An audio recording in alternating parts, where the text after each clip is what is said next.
What a day. It's been a really interesting day as we go along, coming off of that discussion about AI and the creation of dynamic content. It's really interesting because now we talk about governance and what a really important thing to be thinking about all the time. So welcome back, everybody. I'd like to introduce to you today Charlotte Brown, the Director of Digital Asset Management at Clinique, who's going to be joining us today to give us a great presentation on getting not Dan Looper governance, DAM as in digital asset management governance operating, working today. Charlotte, over to you. Oh, and Great. Always, everybody, don't forget, questions, add them all into the chat for us. All right, Charlotte? Great, thank you, Neil. So today's session is about how to establish a DAM governance operating model to meet the needs of all of your stakeholders and your users. Hi, I'm Charlotte Brown. I'm the Director of Digital Asset Management at Clinique. I've been with Clinique for about a year and a half, and prior to Clinique, I was working for Vineyard Vines and Coty, where I was brought in to set up the DAM and also create ways of working. Prior to Coty, I was working in publishing, retail, and in sports and entertainment. And some exciting news is I've just joined the faculty at Rutgers University as an instructor, and I'll be teaching successful DAM implementation coming in, I think, early summer. So if you have any questions about that, please feel free to reach out to me on LinkedIn, but it's a really great program. So Clinique is one of about 20 brands within the Estee Lauder company's portfolio. Estee Lauder represents companies that are in skincare, beauty, fragrance, and hair care. And my discount is very good. So just a little bit about the Clinique DAM and how we operate. So the DAM is operated by the Estee Lauder DAM team. And then we also have a COE team. Each brand within Estee Lauder has its own centralized DAM team. For Clinique, the DAM is the central platform for all of our final global marketing content. There is such a need to have that local content on the DAM, so we're trying to create and working with some of our local markets on creating a scalable process. So that's why governance is so important, to make sure that we have that process that will be scalable.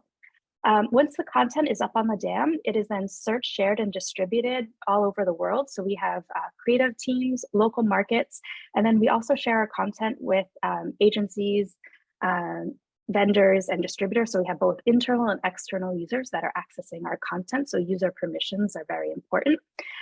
This content is available to drive sales, customer engagement, and brand growth. So how does the DAM support Clinique? To attract the consumers, Clinique must be able to quickly activate content that is relevant to trends and to the consumer. This is so important as we've just launched with TikTok and Instagram. So what is trending? It's very important for our social team to be able to go into the DAM and find whether it's existing content or content that needs to be created to engage with our customers. The DAM team also creates reports to review and analyze how the content is performing.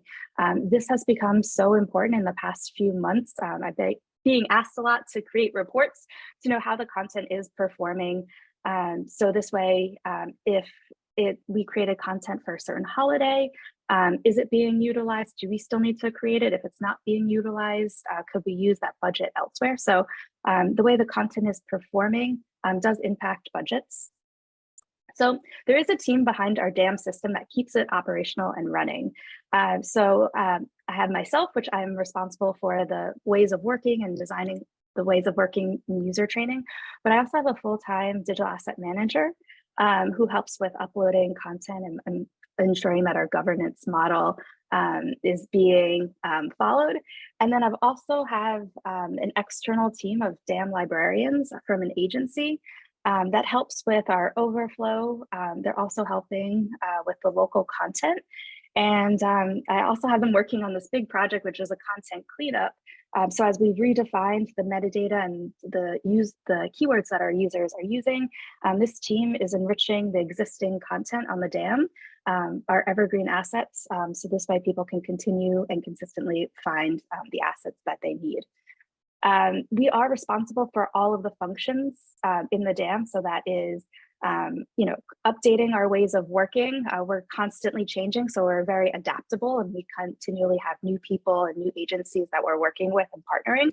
So we need to have that scalable model to make sure that we are continuing to engage and keeping that governance model going. We are responsible for ensuring that the file names are named correctly. All the content has metadata.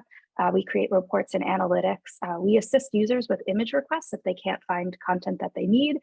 And a big thing that we are responsible for is user adoption and user training. So about Clinique's best practices and creative workflow, our team, the objective is to create and insert the best practices into the end-to-end creative workflow. So we were trying to continually redefine the end user experience. Things are always changing. So we do have to have an adaptable model and to be able to continue to adapt and help our users to find the content that they need. And this enables the DAM to be an effective self-service platform for our users to easily find the content that they need. That is so important that they are not reaching out to the DAM team or the global marketing team, that they are able to find the content that they need on their own. So what is a governance model? So governance is the foundational process and the workflow to ensure the users on the DAM can use consistent search terms and methods to easily find the content that they need. I'll be honest, when I first heard about governance, I was scared, but it doesn't have to be anything that's scary. It's so important to ensure that the workflow that you created really fits the needs of all of your users. Governance is the foundation. It's made up of standardized rules and workflows that are in the end-to-end creative workflow. But then there's also roles and responsibilities. The DAM team doesn't do everything in the end-to-end workflow, so it's a partnership. And then what brings us all together is user training. User training is so important that the stakeholders and the users understand how to search and distribute the content. DAM so much is about people, process, and the platform. So what are the risks of not having a governance model? Well, poor user adoption. I see this a lot when I've, whether it's at Clinique or previous companies that I've worked for, but if users have short attention spans. So if they can't find what they need, they won't use the platform. So it's really important to make sure that we are continuing to engage with the users, that we are partnering with the global team so they understand how to use the platform so they can be an advocate. Content will not be used properly if there is no governance model. So this pertains to usage rights. So usage rights are incredibly important to the content at Clinique, especially if there's a model in it, or if it's a video with music, and just to make sure that it is being used right in the right territory. Clinique, we create products dedicated for certain countries. So this is really important that when a user goes into the DAM, that they know how to use it, where they can use it, how long they can use it until, and how it can be used. So which channels can it be used in? And then if users don't feel comfortable using the platform, they will archive the content on other platforms. And I'm sure we're all familiar with this. I call them secret DAMs, and I'm always finding one of them. It's almost like whack-a-mole. Users will store content on SharePoint, Box. They'll keep content at agencies on their desktops. And that is such a big risk that I've seen. A user may leave and then that content is on their desktop and we don't have access to it. We partner with a lot of agencies, and if we don't renew our contract with the agency, that agency will essentially just give us a hard drive with no metadata. And then we have to migrate that content onto the DAM. And something else that I've seen is we'll have one intern from a local market go in and download all of the assets that are part of a campaign and keep them and distribute them from their server. And that really hurts our reporting and analytics because we don't know how the numbers and the volume of what's being used. So there's such a big risk with not having a proper governance model. It will be the Wild West. So what are the benefits of establishing a governance operating model? So governance is the critical element in any DAM workflow to drive consistency. You want to be able to consistently tag your content with the same keywords. So this way users can use those keywords, and then with unique identifiers so they can search and filter to the content that they need. Governance ensures the platform that you have designed meets the growing needs and expectations of users.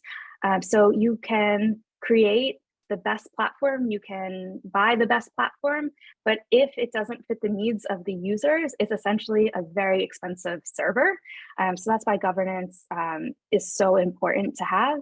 And it ensures that the content is being utilized to the fullest. One of the things that we're looking at in reporting is ensuring that the content is being reused. We want it to be locally adapted and reused. Governance helps to monitor the quality of data, and it enables the end user to access content to drive sales, customer engagement, and ultimately company growth. So what are the DAM team's governance tasks? So this is a workflow that I've redesigned and continue to update based off of how we're working and adapting. But my team is responsible for QAing the file names. So we've created a very easy file naming convention. So this way we're not putting all of the metadata in file names, which make them very long, but just organizing the content and that a user can easily look at the file name and know exactly what the asset is, and then use metadata when you don't have to put everything into the file naming convention.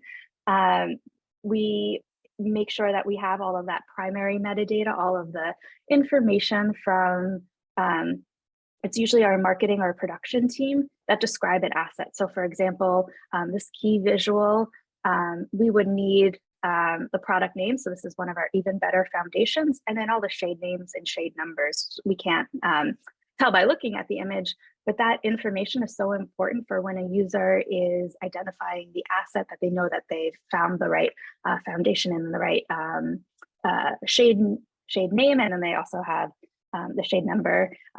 Sometimes it can be really hard with foundation and cosmetics. When you're on a non-calibrated computer, the color can look very similar at times.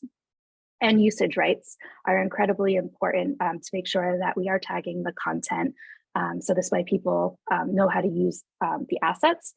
Image and file standards, we'll do a quick QA to make sure that we are getting the highest res file, or if it's web res, that it is sized properly for the asset channel. And on our DAM, we currently use a folder structure, and users do use the folder structure to search and find the content. So we do have to make sure that that follows standards, and we are QAing it and making sure that we are putting the content in the right folder. And then we standardized the transfer process. When I started at Clinique about 1.5 years ago, we were getting content from SharePoint, Box, hard drives. So what we've done is we've standardized the process. So this way it saves the user that's transferring us the content time, so they're not uploading for us to download. We've put an area on our DAM where they can transfer the content to us. And all of this has helped us with standard turnaround times and to manage expectations. So a user knows if they have 100 or less assets, we can get that turned around within 48 hours. We deal with probably about 15 different teams. So every team thinks that we're able to turn around content very fast, and we are, but we do sometimes have a queue, and we just have to make sure that we can get that content uploaded within that time frame. And then if it's 100 or more assets, 72 hours or longer. And then we do have a lot of rush requests, and we never want to be the bottleneck. So we do fulfill those requests pretty fast if it's an urgent request. But this process and the DAM, having that centralized DAM team to upload the content has really helped us with not having to go back and update content.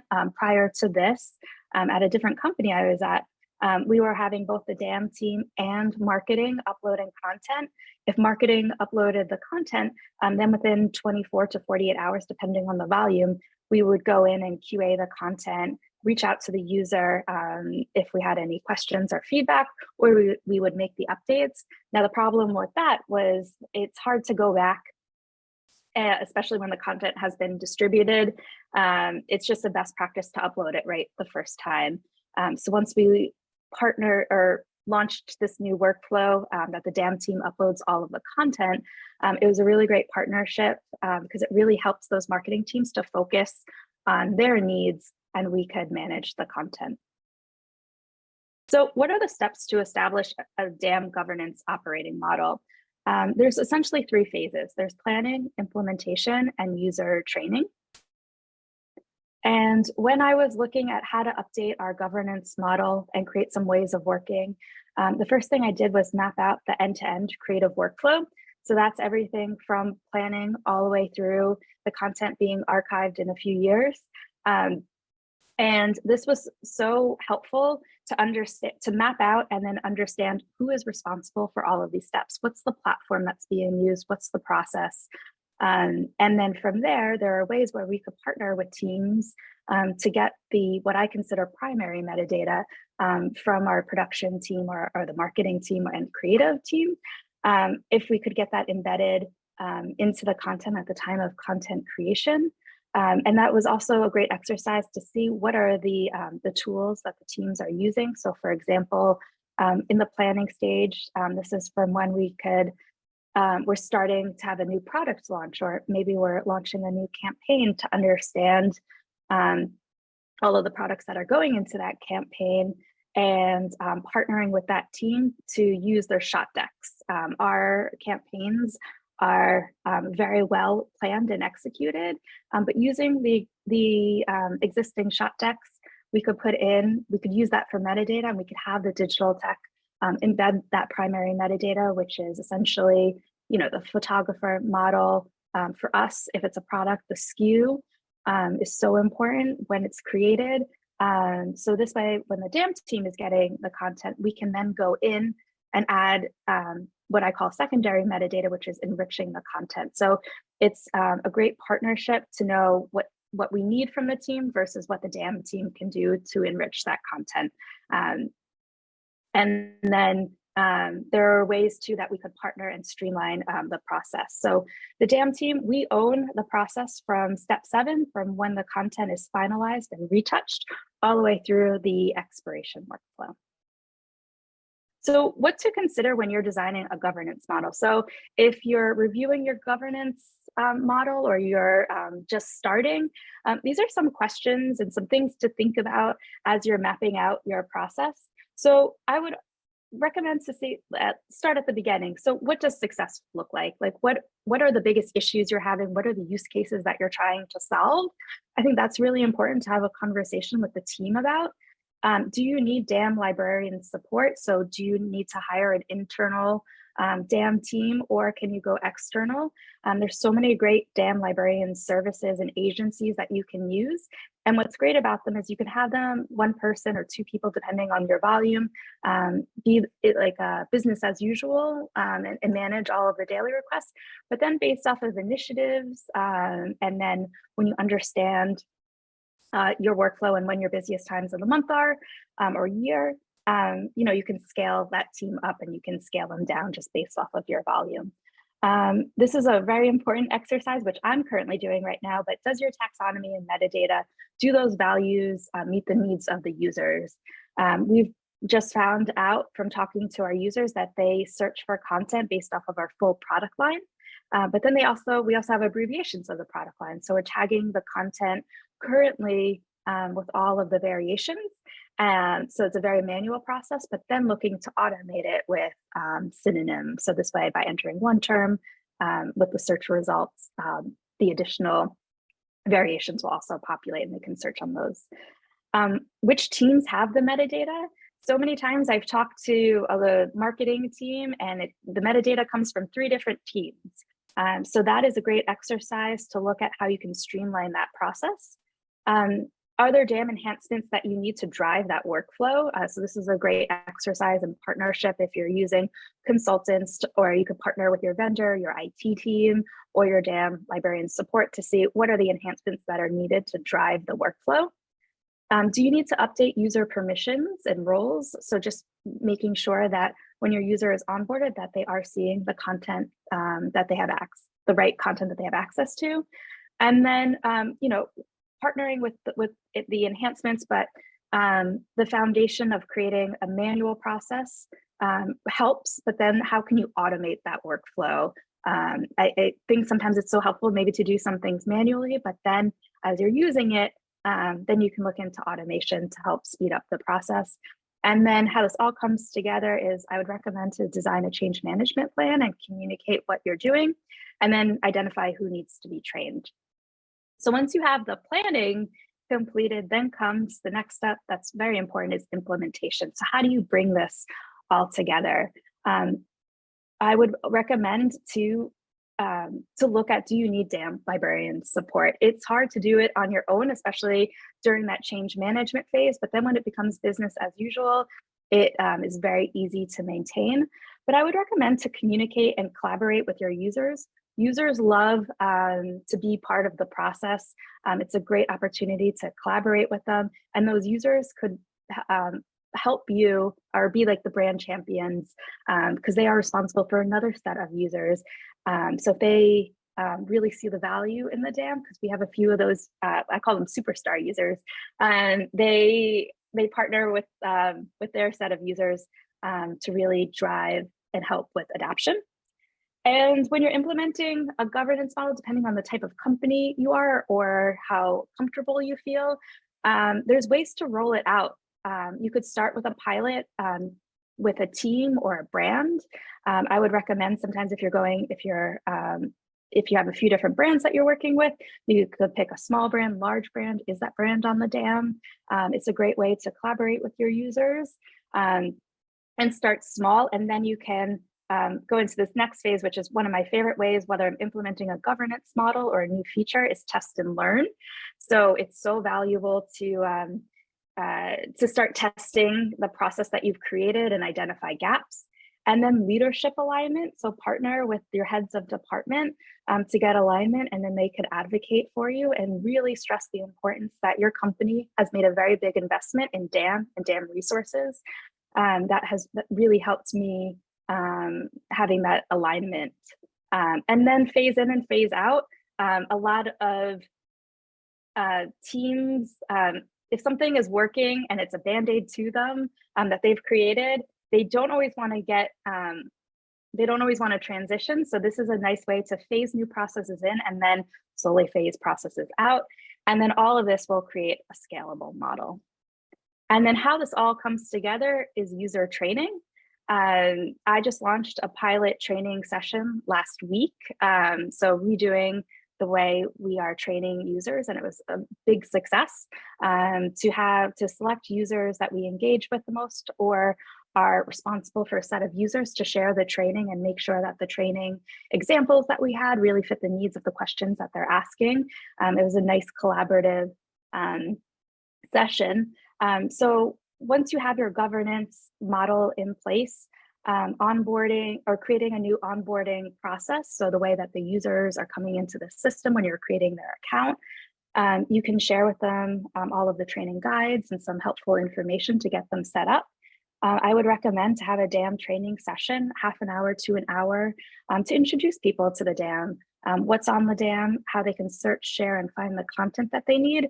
And there's something really valuable about having that monthly or twice a month session, depending on the number of users that you have. It holds them accountable to attend the session versus watching a video. But having supporting videos, whether it's a long version of the training session or just short 3 to 5 minute videos of how to search, share, and find the content is really important. I think all training materials are important because we all learn differently, and Clinique is a global company, so we're on different time zones. So having all of these training materials in a central location is really important. So this way it can be that self-service platform. And then finally, lunch and learns in office hours, having users, giving them the ability to ask questions. I'm one of those people that I like attending a training session. I like having all the materials, but then once I start using the platform, then I'll have questions. So it's just a nice space where a user can ask questions. So with that, I'm going to hand it back over to Neil for some Q&A. Hey, Charlotte, what a great presentation. Governance is so important. And I think you hit on some really things here, and I can almost feel and like or hear actually the screenshotting of parts of your presentation along the way as people think about that really hard thing about how do I start? Where do I start? Right. And you laid it out really well. We all know that governance is extremely important, but a lot of people really aren't sure on where to start at all. Why don't we start with one of the questions I was asked, which was about your governance council. How frequently do they meet, and at Clinique, how large is that group? Yes, so we were meeting once a month, and it was led by our ELC DAM IT team. And that committee and that group was sharing all of the new features we were getting, updates with patches. And then it was a really great forum to meet because we are located all around the country in terms of all the brands within ELC. So it was held about once a month, and then we're looking to do it in person. So picking one office and then having it both in person and virtual is so valuable. Yeah, absolutely valuable to do so. Why don't we talk about the big question that comes up, right? So we all know we need a governance model. And so it's kind of a thing where it's like, well, where do you start with it, as you kind of indicated, and how long does it usually take for it to start to really take shape? Yeah, that's a great question. I would say it takes about a month to map out. And that also depends with who are you speaking with in terms of stakeholders. But once you have that foundation and you've mapped out the process, speaking to stakeholders, identifying the platforms that users are using, and then you can start to communicate the plan of how you would like to update it. So I would say it's about a month, maybe 2 months to work internally to create the process, and then comes the implementation. I would say the next phase can take a little time, especially with a pilot. It may be nice just to partner with a few users, but that takes time because that's change management. And what I like to do is when I'm changing over people's ways of working is the first time they would submit something, maybe a file name or metadata that isn't correct, I'll update it for them, provide them feedback. The next time I'll make them update it, but it's a collaboration and I want to be a great partner to our users. But that is the way that I start to phase in and phase out processes. Yeah.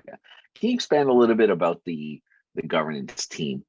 Because one of the things that I think is always interesting for the people in DAM is how much they're the lone arrangers, as you will. I think a term that's come up quite a bit.